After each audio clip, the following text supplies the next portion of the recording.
स्वतंत्रता दिवस से पहले सरहदों पर भारतीय सेना सतर्क है और दुश्मनों की नापाक हरकतों को नाकाम करने के लिए मुंहतोड़ जवाब देने की तैयारी में है।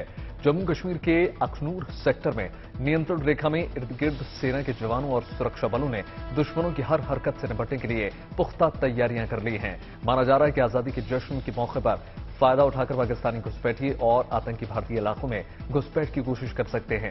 लिहाजा सेना के जवान लगातार अलर्ट मोड पर हैं। स्वतंत्रता दिवस से ठीक पहले भारतीय सेना ने नियंत्रण रेखा के आसपास एंटी इन्फिल्ट्रेशन ग्रिड का आधुनिकीकरण किया है ताकि किसी भी हालत से निपटने के लिए वो सतर्क रहें। वहीं इस इलाके में सेना के जवानों की लगातार नए सिरे से ट्रेनिंग भी लगातार जारी है। कभी भी युद्ध की स्थिति बनने पर दुश्मन को करारा जवाब दिया जा सके। अखनूर इलाके में एएनआई आर्म इंटीग्रेटेड एरिया में जवानों की ट्रेनिंग के लिए टैंकों से लेकर तमाम आधुनिक हथियारों का इस्तेमाल किया जा रहा है। ये ट्रेनिंग इस लिहाज से जरूरी हो जाती है क्योंकि पिछले कई वर्षों में सेना में आधुनिक उपकरण, हथियार और प्रौद्योगिकी का इस्तेमाल शुरू किया गया।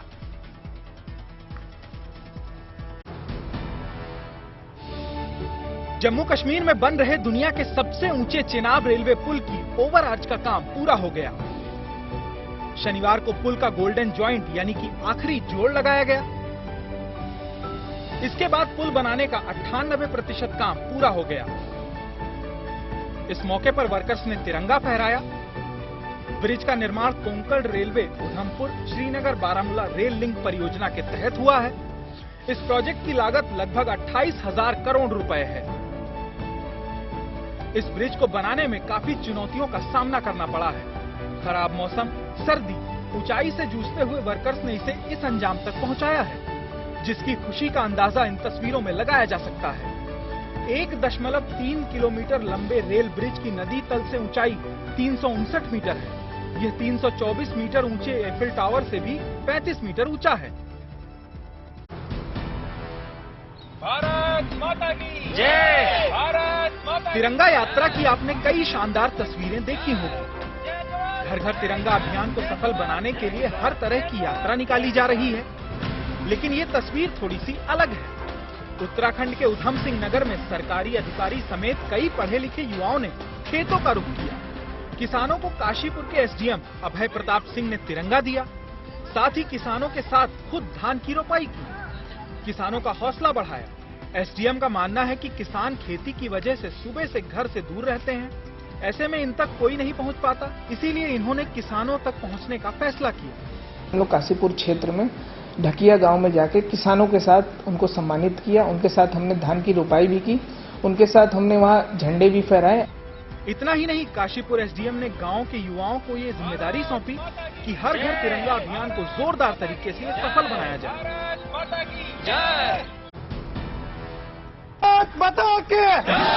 घर घर तिरंगा अभियान को कुछ इस अंदाज में सेलिब्रेट किया जा रहा है।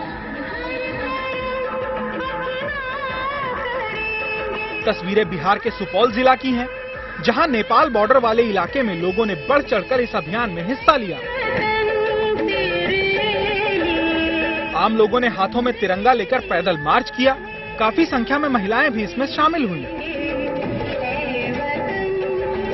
वहीं इस बॉर्डर इलाके में एसएसबी के जवानों ने भी आम लोगों के साथ तिरंगा यात्रा निकाली। एसएसबी के जवान बाइक पर तिरंगा लगाकर निकले। कुछ जवान साइकिल पर भी नजर आए।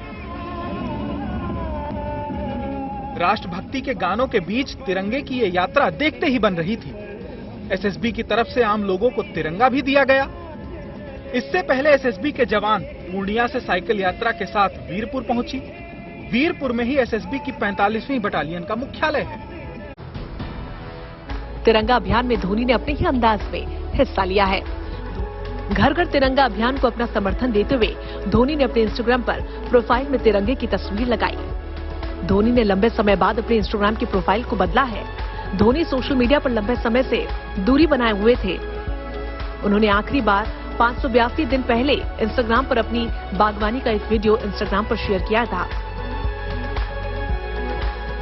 लेकिन अब धोनी ने तिरंगे की तस्वीर लगाकर देशवासियों को एक संदेश दिया है। धोनी का भारतीय सेना से भी खास जुड़ाव रहा है।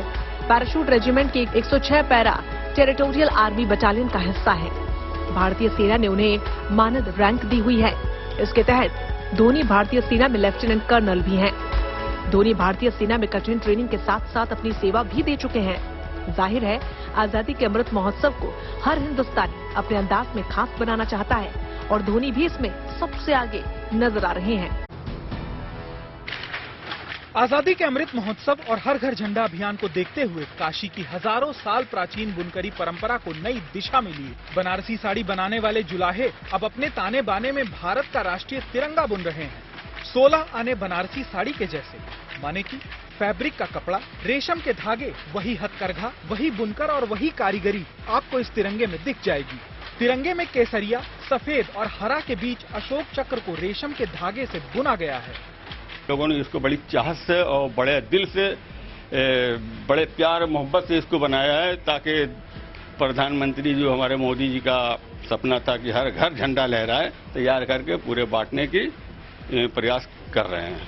सबसे बड़ी खासियत है कि फैब्रिक का कपड़ा, जो कि शांत हवा में झंडे को न तो झुकने देगा और न ही कागज की तरह लहरा कर फटने। प्लास्टिक के छोटे झंडों को भी यह रिप्लेस कर सकता है, क्योंकि इसका रेट उसी के आसपास है। सबसे यूनिक ये है कि इसे बिल्कुल बनारसी साड़ी की तरह सालों साल हिफाजत में रखा जा सकता है।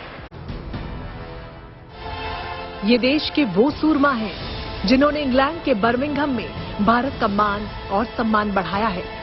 इनके प्रदर्शन से हर हिंदुस्तानी का सीना गर्व से चौड़ा हो गया। और वो भी क्यों ना, इनमें ऐसे खिलाड़ी भी हैं जिन्होंने अपने पहले ही कॉमनवेल्थ गेम्स में रिकॉर्ड प्रदर्शन करते हुए हर किसी को पीछे छोड़ दिया। कॉमनवेल्थ गेम्स के मेडल वीरों का कुछ इस अंदाज में प्रधानमंत्री नरेंद्र मोदी ने स्वागत किया। आपके साथ जुड़ करके जैसे हर हिंदुस्तानी गर्व करता है, मैं भी गर्व कर रहा हूं। आप सबका मेरे यहाँ बहुत बहुत स्वागत है। खिलाड़ियों के साथ पीएम ने तस्वीरें खिंचवाई, जीत पर बधाई दी।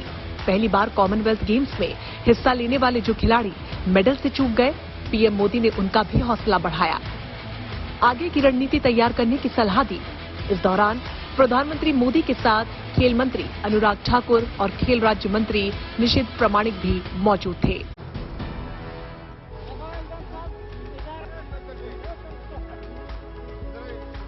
झारखंड के रामगढ़ जिले के गोलावन इलाके में झुंड से अलग होकर 2 हाथी गड्ढे में गिर गए,